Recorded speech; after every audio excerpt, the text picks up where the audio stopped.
I knew they'd find us sooner or later, old girl. Canada Day, the parade's going on. We're going to look at a new product.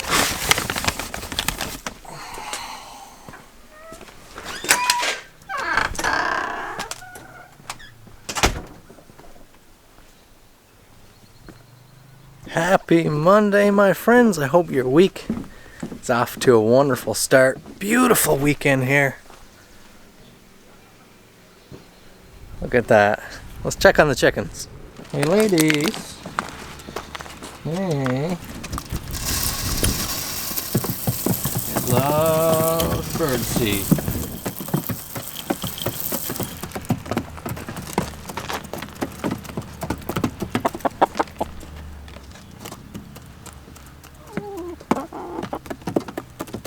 Hey Speedy.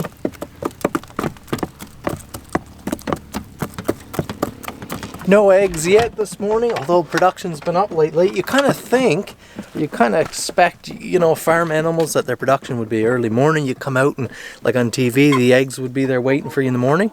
But not the case. A couple of them tend to lay earlier in the morning, but the other couple like to lay in the afternoon. The truck project's coming along really well, although you're not seeing a lot of content on it right yet because kind of in the development stage. So plans are happening, very exciting plans. Parts are arriving, but they've got to be installed in order. Some other stuff we're waiting on. So kind of tied up a little bit, but I just want to be at it all the time because I love it so much. But can't play out like that. I did get a couple tasks done there recently. Let's go ahead and check that out now. Today we're going to address another issue with the truck. We don't have a horn right now. We got this one sent in from Napa. This is a FEM air horn. It's not a stored air horn. Comes with a little compressor, no reservoir. So it just runs at high volume through the two horns here. Now this is not a one to go on top of the cab. This is one to be hid away under the hood. They're supposed to be quite loud. The decibel rating is actually really high on them. And I'm curious to see what the sound pitch will be like. We're going to get to work on installing this horn. Okay, let's have a look here without destroying anything. Ooh, that's some tough packaging. Some hardware, two horns, and our compressor.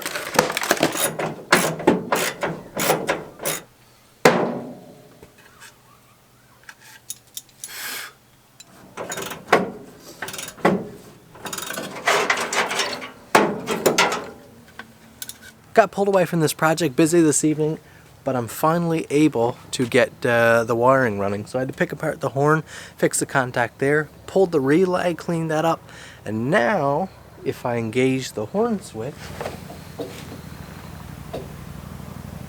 you can see there almost 13 volts. So all I've done is connect the multimeter on 12 volt, connect it to the negative on the battery, and then to the lead that was to the old horn. And now we are getting nicely running horn switch. So we should be able to use that same lead to run our new horn with no problems. 12 volts, what we need. Should be able to put these old girls to rest.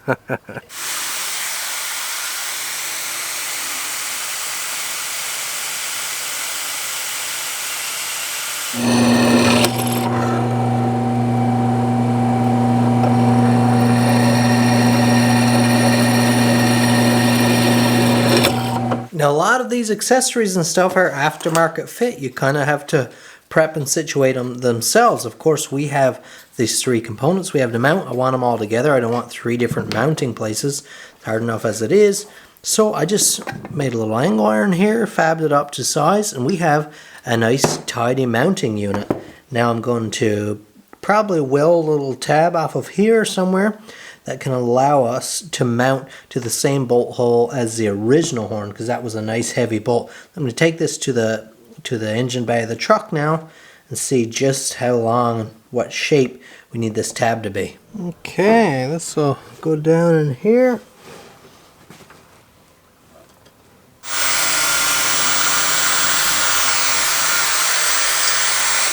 Now, on to the fun stuff.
look at this morning here. Got a nice like a spaded end here. Put on the horn lead. Created a ground to the body. Let's give it a test before we install the compressor there.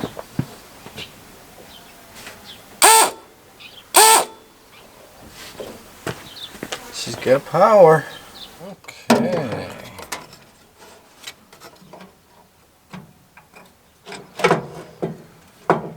Not a lot of room down in the bay of these cab over styles.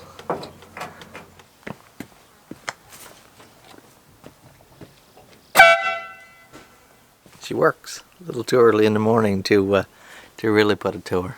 I apologize, I couldn't run it any longer than that because it's just too loud and obnoxious. The tone is a little bit higher than I like, but not a big deal. I do like that bigger, you know, that deeper big rig horn. This is kind of an old school sound, and I do like it, and it is viciously loud.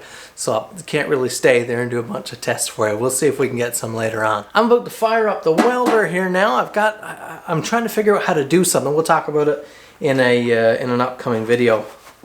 Some brand new Tillmans here, recommended by my buddy Michael. Oh, they're nice. Nice thin glove there. These are TIG welding gloves in particular. TIG, you usually don't have quite as much heat going as you do with some others, so you don't need as bulky of a glove, but you do need lots of dexterity, which I get with these Tillmans. Nice and thin. Just a beautiful, beautiful glove. So as I'm closing out this video, I just wanted to take a moment, another time, and I've done this lots of times, to recommend you buy every tool that you can and learn everything, every single skill that you can. Everything. And welding is just something that has been so valuable to me. Just from making up things for the household, fabbing up a bracket for something, or fabbing up a shelf bracket, or doing any little repair on something, to things on the vehicles, to repairing a trailer, or the other day, like I was saying in a previous video, I had a flag gifted me, and instead of having to wait a while and pay a bunch of money to have a nice flag mount come, had a bit of scrap steel here, I welded one up myself and had it done within minutes.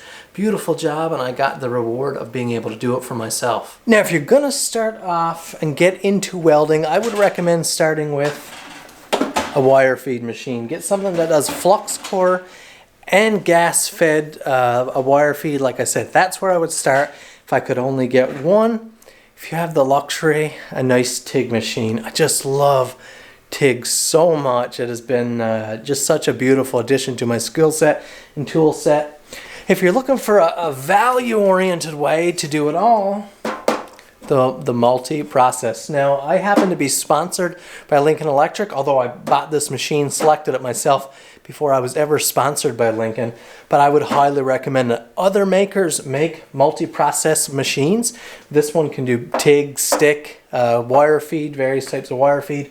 So it can do it all. Aluminum, it can run an aluminum spool gun. It can do it all in a single package. Like I said, some other makers make a machine that does multi-process as well. This was just my favorite choice and the best priced versus option on the market for me at the time, and I absolutely love it. Really happy. Of course, you do have the added expense in if you're running TIG and stuff of a bottle of argon, and if you want to run MIG, you've got a bottle, probably 75-25 MIG gas. All kinds of expenses added up when you get into welding, but it's so worthwhile for me. Rainy out there now, so we can't get to work on the truck today, but I'm going to be doing some testing. We're going to be going on with some knife work in here. I try to mix it up like that. Any bad weather days, do as much knife work and office work as I can. Take advantage of the nice days at the truck. Thanks so much for watching. Hit that like button if you would. Subscribe to my channel and be on the lookout for brand new content on the flatbed. Thanks for watching, guys. We'll see you in the next one.